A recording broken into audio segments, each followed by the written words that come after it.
English verbs, amavuga y'icongereza guteranya uturorero. To eat, kurya.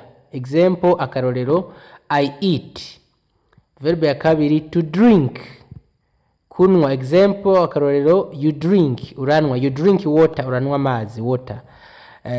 Gatatu, to go, kugenda. Example, we go home, turagiye muhira. Kane, to come, kuza. Example, they come, baraje. Gatanu, to say, kuvuga. Example, she says the truth, avuze ukuri. Gatandatu, to speak, kuvuga ururimi. Example, I speak English, you speak English, wowe uravuga icongereza. Indwi, to tell, kubwira. Example, you tell me, urambwiye. Okay. Munani, to talk, kuyaga. Example, I talk with you, nyaga nawe. Chenda, to want, gushaka. Example, he wants money, ashaka mahera. He, muhungu. Twarebanye mu kigo ca mbere. To need, gukenera. Example, you need him. Him ni umuhungu, bamuvuga ivyo bimubako, uramukeneye. You need him. 11, to love, gukunda cyane. Example, I love you, ndagukunda cyane. Okay. 12, to like, gukunda, kwiyumvamwo. Example, she likes beans, arakunda ibiharage, arimvamwo ibiharage, biramuryohera. 13, to see, kubona. Example, I see teacher, ndabona mwigisha. Teacher ni mwigisha. I see you, ndakubona. Okay. 14, to look at, kuraba. Example, look at me, ndaba. I look at you, ndakuraba. Okay. 15, to watch, kurorera TV, television. Example, you watch TV, murarorera TV, murarorera television. 16, to buy, kugura. Example, they buy a car, baragura imodoka. 17, to sell, kugurisha. He sells shoes, shoes ni ibirato. He, umuhungu, he sells shoes, aragurisha ibirato. 18, to study, kwiga. Example, we study French, French ni igifaransa. We ni twebwe, we study French, turiga igifaransa. 19, to learn, kwiga. Example, she learns Swahili, ariga igiswahili. She ni umukobwa, turabizi, twarebanye mu kigo ca mbere. To lean, kwishimikiza. Example, you lean on God, mwishimikiza Imana, mwishimikiza Imana. 21, to read, gusoma igitabo, gusoma ivyanditswe. We read a book, we twebwe turasoma igitabo, we read a book. 22, to write, kwandika. Example, I write my wife a letter, nandikira umugore wanje ikete. My wife ni umugore wanje.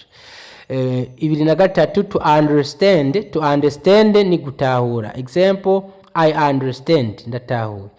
To know, 24, to know, kumenya. Example, I know them, ndabazi. I know them, them ni bobo, abo ndiko ndavuga. 25, to cook, guteka. Example, we cook meat, turateka inyama. Inyama ni meat. 26, to sleep, kuryama. Example, I go to sleep, ndagiye kuryama. 27, to wake up, kuvyuka. Example, I wake up, ndavyutse. Hakurikira to take, gufata. Example, you take a bus, mufate bus, cyangwa murafata bus.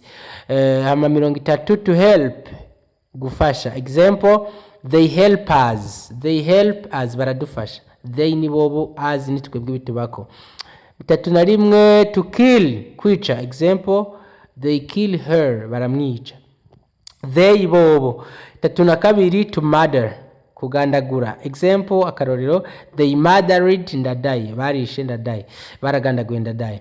33, to die, gupfa. Don't die, ntupfe. Don't die my friend, ntupfe mugenzi wanje. 34, to shoot at, kurasa, gutera. Shoot at her, murase. 35, to have, gufita. We have a house, turafise inzu. tatu na gatandatu to do gukora ikintu example I do my job nkora akazi kanje ndakora akazi kanje to work gukora bisanzwe gukorera ahantu ukorera umuntu she works in town uwo mukobwa she akorera muri ville she works in town ni gisagara to trust kwizera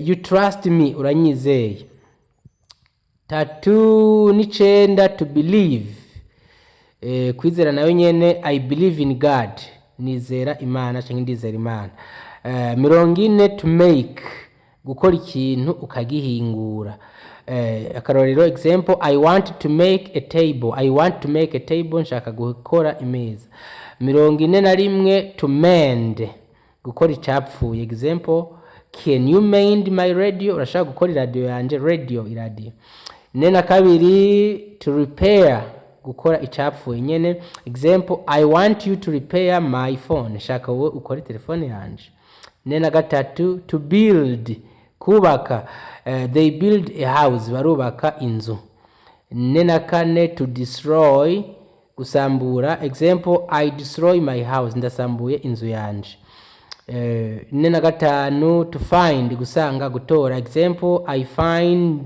find you ndagutoye cyangwa nagusanze ndakubonye ibintu nk'ivyo 46 to kiss gusoma he kisses his wife arasoma umugore wiwe wife tukabonye ko ari umugore akurikira 47 to miss kubura cyangwa gukumbura I miss you ndagukumbuye ndabuze amahera I miss money ndabuze ibisi I miss a bus 48 to think kwiyumvira kwibaza what do you think wibaza iki wiyumvira iki 49 to hope kwizigira I hope you are fine nizera kuri nizigire ko ukomeye okay 50